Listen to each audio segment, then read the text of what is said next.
روشن T V پر آج تبصرے میں بات کریں گے پاکستان کی حالات پر۔ عرفان خان صاحب میرے ساتھ۔ ادارے ناظرین آپس میں ٹکرا گئے ہیں۔ عمران خان نے حکمرانوں کی چیخیں نکلوا دی ہیں اور حکمرانوں نے عوام کی چیخیں نکلوا دی ہیں، اور آئی ایم ایف نے سارے ریاست کی چیخیں نکلوا دی ہیں، اور عدلیہ جو ہے دیکھتے ہیں متنازع بنتی جا رہی ہے۔ فیصلے کہتے ہیں کہ متنازع کر دیا ہے، لوگ پریشان ہو گئے ہیں کہ واضح فیصلہ نہیں آیا۔ اور جو ایک اہم بات ہے، کہنے والے کہتے ہیں کہ اندر کی بات ہے، آئی ایم ایف یا جو بھی عالمی سازشیں ہیں وہ پاکستان کے ایٹمی اثاثوں پر ان کی نظر ہے، یا ہم یہ کہہ لیں گے کہ پاکستانی ایٹم بم برائے فروخت 1998 والا وہ چاہتے ہیں کہ وہی ہو جائے جب پاکستان نے ایک کارنامہ انجام دیا تھا، ایٹمی دھماکے کیے تھے۔ اس وقت بھی کچھ طاقتیں کہہ رہی تھی کہ پاکستان کو ایسی نہ کریں، قدم نہ اٹھائیں۔ عرفان خان صاحب سے پتہ کروں گا کہ ٹکراؤ ہو گیا ہے اداروں کا، چیخیں نکل رہی ہیں عوام کی مہنگائی سے۔ ڈالر تقریباً 300 روپے تک پہنچ گیا ہے، یورو کی تو کوئی پوچھے نہ، پاؤنڈ تو اڑان کر رہا ہوگا۔ جی السلام علیکم۔ وعلیکم السلام۔ سر یہ بتائیے گا کہ پاکستان کیا بن رہا ہے اور کیا آنے والے دنوں میں ہوگا؟ مہنگائی نے اور ڈالر جون سے پروان کرتا جا رہا ہے۔ دیکھیں، میں نے بتانا کیا ہے، میں تو ایک رائے دینی ہے۔ جی حالات ہم دیکھ رہے ہیں، اس میں میں کیا محسوس کر رہا ہوں وہ میں آپ کے پوچھنے میں بیان کر دیتا ہوں، بتا دیتا ہوں آپ کے ناظرین کے لیے۔ بات یہ ہے کہ ہم فیل ہوئی ہے ریاست ایک انفراسٹرکچر بنانے کے اندر۔ جی پورے ملک کے اندر کوئی ایک اسٹرکچر نہیں بنا سکے ہم کہ ہم نے اس لائنوں پہ چل کے ریاست کو نظام چلانا ہے، ریاست کا نظام کس طرح چلے گا۔ اس کے لیے بڑا ضروری ہوتا ہے کہ ہر ملک اپنا ایک ریاستی نظام قائم کرتا ہے، پھر اس کے اوپر بنیاد بنا کے عمارت کھڑی کی جاتی ہے۔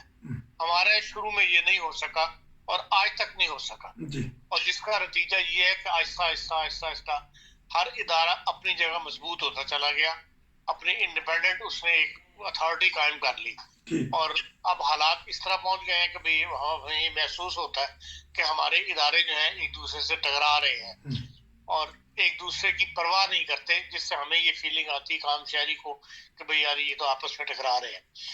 بات یہ ہے کہ یہ صورتحال پیدا کرنے کے ذمہ دار بھی ہمارے سیاستدان ہی ہیں، اور سیاستدان اگر شروع میں ہی کوئی، آپ دیکھ لیں بنگلہ دیش کو 71 میں شہزادہ ہوا، اس کے بعد انہوں نے سب سے پہلا کام یہ کیا کہ انہوں نے ریاست کا انسٹرکشن بنایا کہ ہاں جی ہم نے اسٹرکچر بنانا چاہیے ریاست کا کہ ان بارے پہ ہم نے کام کرنا ہے۔ انہوں نے یہ دیکھا کہ دنیا کے حالات کس طرف جا رہے ہیں، دنیا سے ہم علیحدہ ہو کر نہیں رہ سکتے، صرف ہم مذہب کی ڈگڈگی بجا کے زندہ نہیں رہ سکتے۔ ہم نے جن لوگوں سے ڈیل کر رہا ہے، جن کو اپنا مال بیچنا ہے، جن سے مدد لے کے اپنے ادارے چلانے ہیں، ان کی بھی بات سننی چاہیے، وہ کن لائنوں پہ سوچ رہے ہیں۔ اگر وہ غیر مذہبی ممالک ہیں جو ریاست اور مذہب کو علیحدہ علیحدہ لے کے چلنے والے ہیں، وہی راہ انہوں نے اپنائی اور اس سے وہ فائدے میں رہے۔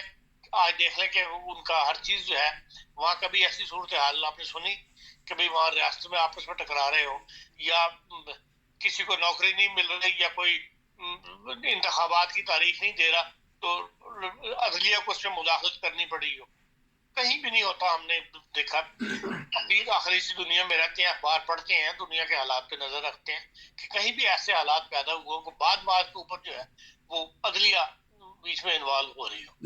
ہمارا یہ عدلیہ نے اپنے آپ کو اتنی بڑی اتھارٹی بنا لیا ہوا ہے کہ جب چاہے از خود نوٹس لے لے، اہم سے اہم معاملہ بھی اگر وہ اگنور کرنا چاہے تو کر دیتے ہیں، لیکن جہاں ان کا از خود نوٹس لے کے تو اپنا فیصلہ جاری کر دیتے ہیں۔ اب اس فیصلے کے اوپر ظاہر ہے کہ ہر فیصلے پہ دو رائے ہوتی ہیں، اور یہی اب ہوا ہے کہ جو فیصلہ انہوں نے کیا اس کے اوپر دو رائے ہیں۔ قانون دان طبقہ اس سے مطمئن نہیں ہے، عام شہری کو تو پتہ نہیں لگتا کہ ہو کیا رہا ہے کیا نہیں ہو رہا، اس کو تو اپنی روٹی پانی کی فکر میں ڈالا ہوا ہے۔ جو قانون طبقہ ہے، قانون دان طبقہ، وہ اس سے مطمئن نہیں ہے۔ تو یہ ہم سے جو بڑی غلطی ہوئی ہے، جس کی وجہ سے ہمیں یہ نظر آتا ہے کہ ہماری ریاست جو ہے وہ فیل ہوتی چلی جا رہی ہے۔ اور عملاً صورتحال یہی درپیش ہے کہ ہم ڈیفالٹ کر چکے ہیں. اگر آپ صحیح معنوں میں بات کو دیکھیں کہ جن لوگوں نے ہزارہا پاکستانیوں نے جو بیرون ملک سے ہیں ان کو ایک دفعہ نواز شریف صاحب نے کہا کہ اب عمران خان صاحب نے کہا کہ اکاؤنٹ کھلوائے تھے کہ جی آپ فارن ایکسچینج اکاؤنٹ جہاں کھولے ہم آپ کو زیادہ اچھا پروفٹ دیں گے, انٹرسٹ ریٹ اچھا دیں گے. لوگوں نے کھولے اور آج صورتحال یہ ہے کہ وہاں پہ آپ کو وہ اکاؤنٹ جو ہے وہ کہتے ہیں روپے لے لو, آپ کو جو فارن کرنسی کا اکاؤنٹ ہے جس کرنسی میں بھی کھولا ہے وہ کرنسی ہم آپ کو نہیں دے سکتے. جرمنی سے جانے والے 2 بندوں نے مجھے فون کر کے کہا جن بیچاروں نے میرے کہنے پہ اکاؤنٹ کھولے تھے کہ جی یار ہم گئے ہوئے اور ہمیں ہمارے یورو نہیں رکھے تھے اور یورو نہیں دے رہے, وہ کہتے جی روپے لے لو. تو یہ صورتحال بتا رہی ہے کہ ہم ڈیفالٹ کر چکے ہیں. جب ہم اپنے کسی کے پیسے کو ہی اس کو پیسہ واپس نہیں کر سکتے تو اس کا مطلب ہے ہم ڈیفالٹ ہیں. اسی طرح تمام جتنے بھی ادارے ہیں بیرون ملک کے ان کو پیمنٹیں نہیں جا رہی. جو ان کا پروفٹ ہے, جو ناروے کی جو ٹیلی نور ہے اس میں سب سے بڑا ٹیلی کام کا جال ان کے پاس ہے پاکستان کا موبائل کا, لیکن ان کو بھی پیسے باہر نہیں لانے دیے جا رہے جو ان کا پروفٹ ہے. تو جب سب کے ساتھ یہ شروع ہو جائے گا تو پھر ظاہر ہے کہ پھر دنیا سمیٹنا شروع کر دے گی اپنے آپ کو, اپنے بزنس کو, اور بہت برا حال ہوگا ہمارا. اس لیے یہ صورتحال جو ہے دن بہ دن مزید خراب ہوتی چلی آ رہی ہے اور اس کے سنبھلنے کے کوئی کام نہیں ہے. اب یہ جو بات آ گئی ہے کہ جی وہ بعض طاقتیں یہ کہہ رہی ہیں کہ جی آپ ایٹم بم ہمیں دے دیں, اپنی نیوکلیئر پاور جو ہے بنے ہوئے آپ نیوکلیئر پلانٹ ہمیں دے دیں تو ہم پھر آپ کو پیسے دے دیتے ہیں. یہ ابھی تک تو بظاہر یہ نظر آتا ہے کہ افواہیں ہی ہیں. اس لیے کہ دیکھیں ہمارا جتنا بھی ایٹم کا مسئلہ ہے یا نیوکلیئر کا مسئلہ ہے یہ ہماری حکومت کے ہاتھ میں نہیں ہے, یہ فوج کے ہاتھ میں ہے.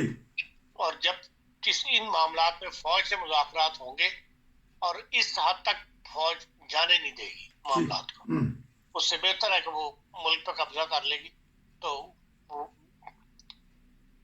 ملک سے مراد یہ کہ ریاست میں اپنے نظام حکومت پہ قبضہ کر لے گی یا دوبارہ مارشل لگا دے.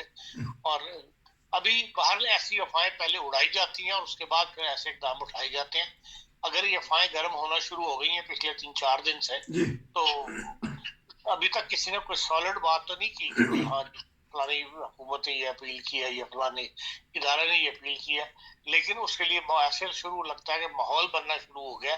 اور ابھی تک تو فوج خاموش ہے, فوج سے کوئی تبصرہ نہیں آیا.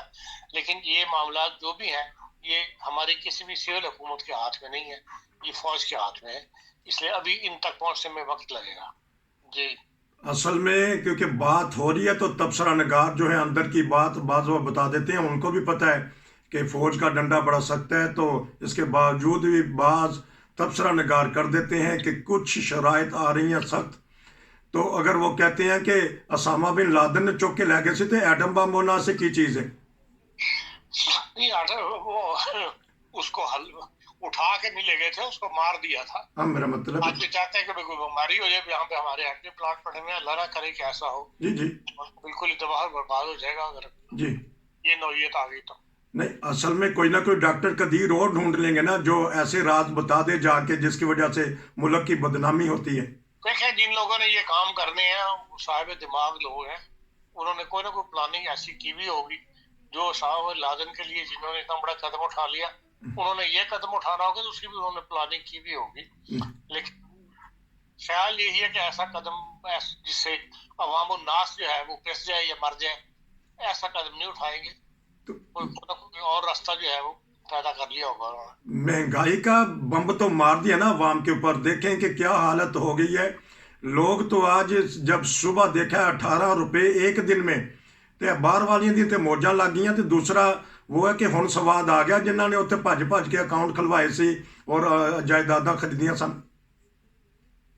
نہیں, یہ اکاؤنٹ کھولنا کوئی بری بات تو نہیں کی. آخر جب ہر جگہ بندہ انٹرسٹ اپنا انٹرسٹ دیکھتا ہے. اگر لوگوں نے اس وقت اس کی حکومت نے آفر دی تھی, ایک اعتماد تھا لوگوں کو عمران خان کے اوپر, اس لیے لوگوں نے ڈیجیٹل اکاؤنٹ کھول لیے تھے پاکستان کے اندر. اور یہ کھولنا کوئی ایسا بری بات تو نہیں کی. جن کے پاس یہاں کھولے ہوئے وہ کون سے کو ہمارے رشتے دار ہیں. کم از کم یہ تو تھا کہ اپنے ملک کے اندر اکاؤنٹ کھولا تھا لوگوں نے، ایک اعتماد پہ کھولا تھا. یہ دوسری دفعہ ہوا ہے کہ سیاستدانوں سے جو ہے جو بیرونی ملک میں رہنے والے پاکستانی انہوں نے مار کھائی ہے ان کے کہنے میں آ کے. اب یہ ہے کہ لوگ محتاط ہو جائیں گے، لازم بات ہے. تو آپ نارمل اپوزیشن کو، عمران خان کو تو کہتے رہتے ہیں کچھ نہ کچھ، اپنے یہ جو کرتا دھرتا آئے ہیں جن کا سہارے وہ آئے ہیں وہ بھی خاموش ہیں. تو آپ کیا رائے دینا چاہیں گے اس وقت حکومت، کیونکہ پتہ تو ہے کہ وزیر خزانہ اس وقت خاموش ہیں اور وزیر داخلہ بول رہے ہیں وہ بھی ایسے الفاظ میں کہ جس کی وجہ سے نفرت بڑھتی ہے. کچھ نہ کچھ شریف برادران کو کچھ رائے دیں گے نا کہ کیا کرنا چاہیے؟ دیکھیں اخیر آپ کو انتخابات کی طرف ہی جانا پڑے گا جی، جو جس کی نشاندہی جو ہے وہ سپریم کورٹ نے بھی کی ہے کہ کوئی ایک فیصلہ تو آپ کرنا پڑے گا نا جس کے لیے، اور وہ سب سے بڑا فیصلہ پھر جمہوریت کا فیصلہ ہوتا ہے. یا تو یہ ہے کہ سب لپیٹ دیں جمہوریت کی اور ایمرجنسی لگا دیں معاشی، اور اس ہماری سب ادارے جو نیشنل اسمبلی، سینٹ ان کا جو پیسہ ہے وہ سارا جو ہے وہ ملک کی ترقی میں جھونک دیا جائے. اور دوسرا راستہ یہ ہے کہ بھائی پھر اگر ملٹری نہیں اس وقت قدم اٹھانا چاہتی تو پھر یہی ہے کہ بھائی انتخابات کروا دیے، پھر جو آئے، عمران خان آئے یا نواز شریف آئے، جو بھی آئے پھر اس کا حکومت حوالے کر دی جائے، ملک اس کے حوالے کر دیا جائے اور وہ چلائے ملک کو. کوئی نہ کوئی قدم تو اٹھانا پڑے گا نا. تو ایک دفعہ آپ نے تبصرے میں 2-3 دن پہلے کہا تھا کہ جو یورپ آنا چاہتے ہیں کچھ ان کو ہرجانہ دینا پڑے گا، یعنی پیسے دینے پڑیں گے حکومت کے اکاؤنٹ میں. تو شرح سود کا بھی اتار چڑھاؤ ہو رہا ہے. آئی ایم ایف کب تک مان جائے گا تاکہ کچھ نہ کچھ تو پیسہ آئے؟ وہ آئی ایم ایف کہتا ہے کہ آپ ساتھیوں سے مانگیں، ساتھی جو ان سے اپنے دوست ممالک وہ کہتے ہیں کہ پہلے آئی ایم ایف قدم اٹھائے گا. ڈگمگا رہی ہے کشتی پاکستان کی.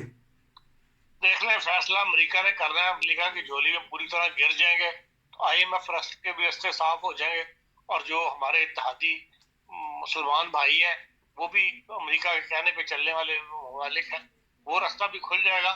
اصل میں تو امریکہ کی جھولی میں جا کے پوری طرح گرنا ہے، جس کے لیے ابھی تک شاید حکومت تیار نہیں ہے ہماری، اس لیے کہ ہم نے بہت بڑی انویسٹمنٹ جو ہے وہ چائنا کی کروائی ہوئی ہے، اس کو بھی نہ کسی طرف لگانا ہے.